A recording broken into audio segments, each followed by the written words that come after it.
आमच्याकडे आहे वडे, भजी, समोसे. तुम्हाला काय पाहिजे?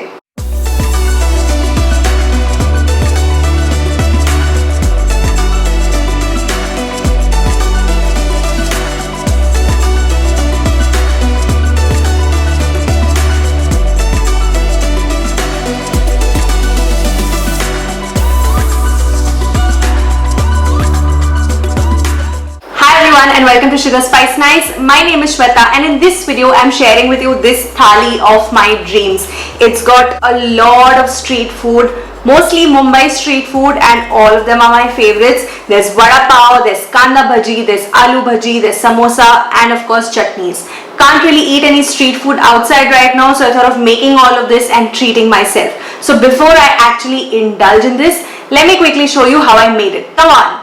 First, let's start with a dry garlic chutney. For this, heat a little bit of oil and add some peeled garlic cloves and roast them until they become a little golden like this and keep them aside. Then in the same pan with the leftover oil, add some coconut powder or shredded coconut and saute it till it becomes a little brown like this and keep this aside as well. The coconut would have absorbed all the oil, so add a little more, maybe a teaspoon, and roast some red chili powder and salt and keep it with the coconut. Then in a blender add all the three, garlic, coconut and red chili powder, and blend them together. This is a dry chutney, so don't add any water while doing this. And once it comes together and all the garlic pieces are crushed, add more red chili powder and salt to adjust as per your taste, and with that the chutney is ready.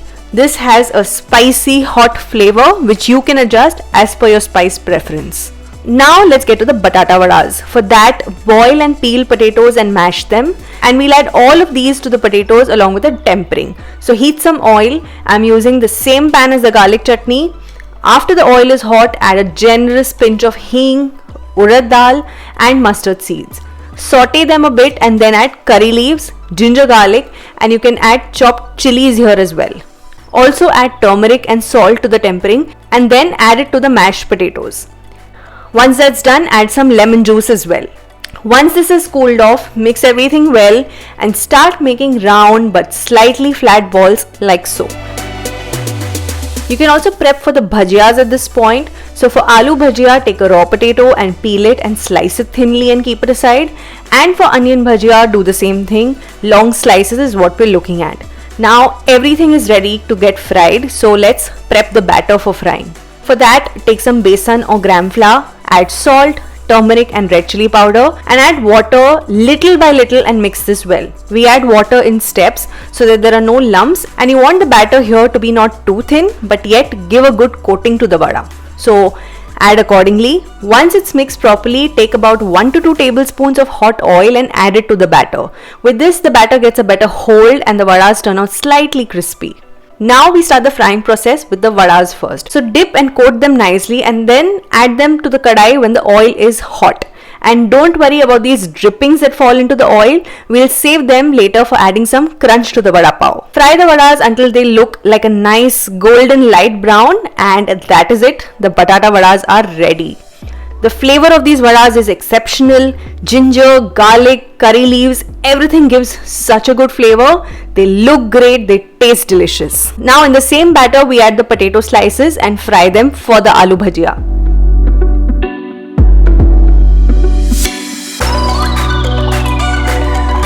This is what they look like.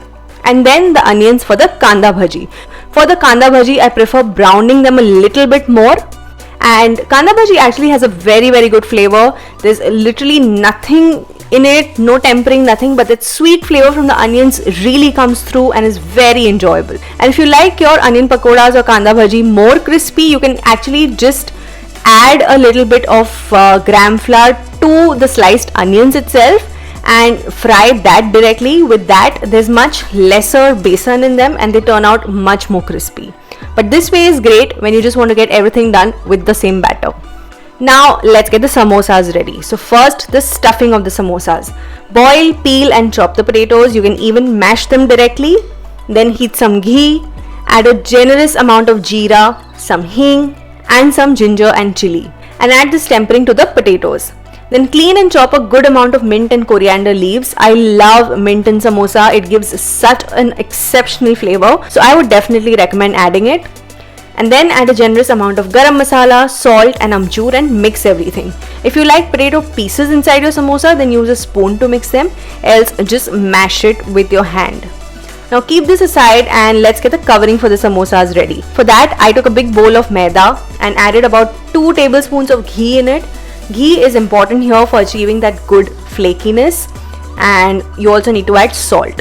So first mix the ghee in with the maida, and when it becomes a little bit crumbly, then start adding water for the dough. The dough for the covering should be firm but not too soft and not moist at all. Once it comes together, just grease it and let it rest for about 15 minutes.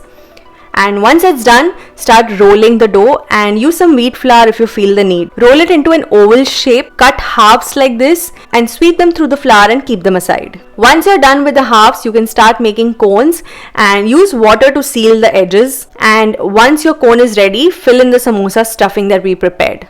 Now these are ready to be fried, so I double fry these as recommended to me by a friend of mine so that they become nice and crispy. So the first fry is in hot oil and I remove them when they're half done, and the second fry is in medium heat, and that is it for the samosas. They are ready. So here I have everything I imagined in my street food thali: batata vada, bhajia, samosa, chutneys, everything. So let's fix a plate and get ready to indulge.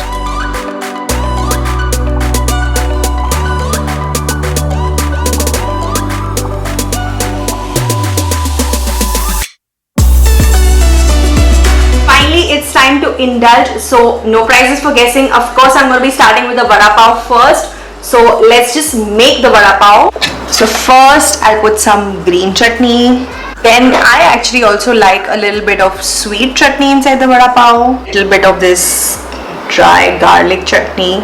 Outside I find this so spicy. Since this is a bigger pav, we put in both the vadas. All the fried bits from the kadai are all here, and doesn't this look stunning? So this is my proper Mumbai style vada pav. Let's go in for the first bite.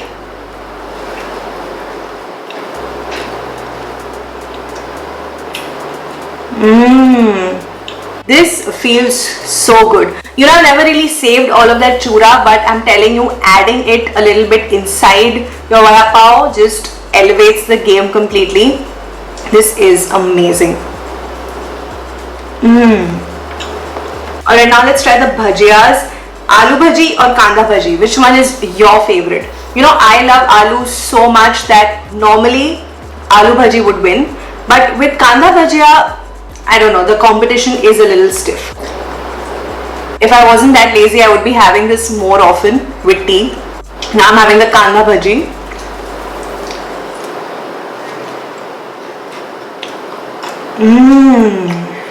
I think I picked a winner. Between aloo bhaji and kanda bhaji, for me it's kanda bhaji. Now let's have the samosa. It's become a bit cold, but it's okay. I love the way the filling of the samosa turned out. So I've actually never really made samosas at home, and this is my first attempt at it, and I'm pretty sure I'm going to be making them more often and perfecting them. These do have that flakiness which I like. It could be a little more, but not bad. Seriously, all that's needed with this is, you know what, a good cup of chai. So what I'm going to be doing is finishing this thali, washing it down with some chai and chilling, because my snacks and probably even tomorrow's breakfast is sorted. I'm going to be having butter vada pav. So I hope you guys enjoyed this video. I absolutely enjoyed filming this thali, making this thali for myself and sharing with all of you. And do try and make this for yourself at home if your street food cravings have gone to the next level, and share it with your friends, with your family, and also hit that thumbs up and subscribe to my channel. It means a lot to me, and I will see you in my next video. Bye.